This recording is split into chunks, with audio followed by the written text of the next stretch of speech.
Welcome back my YouTube channel उम्र wise health. उम्मीद करता हूं कि नाज़रीन आप सब खैरियत से होंगे। नाज़रीन, जादू की वजह से या किसी बीमारी की वजह से अगर आप औलाद से मरहूम हैं तो आज की इस वीडियो में बहुत ही पावरफुल वजीफ़ा बताने जा रहा हूं।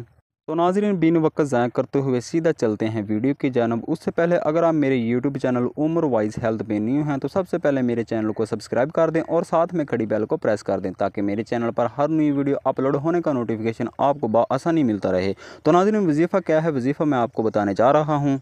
अव्वलो आखिर 11 मरतबा दुरूद इब्राहीम के साथ 313 मरतबा हामीम लायुन सारून पढ़ना है। इंशाल्लाह नाज़रीन, आप अल्लाह के हुक्म से इस वजीफ़े के बरक़ात आँखों से देखेंगे।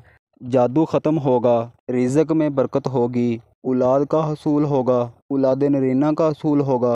इस वजीफ़े को अगर आप अपनी ज़िंदगी का मामूल बना लेते हैं तो किसी भी परेशानी का आपको सामना नहीं करना पड़ेगा। नाज़रीन, उम्मीद करता हूँ कि आज की वीडियो आपको बहुत पसंद आई होगी। दुआओं में याद रखिएगा। मिलते हैं नेक्स्ट वीडियो में, तब तक के लिए अल्लाह हाफ़िज़। वीडियो वॉच करने के लिए बहुत शुक्रिया।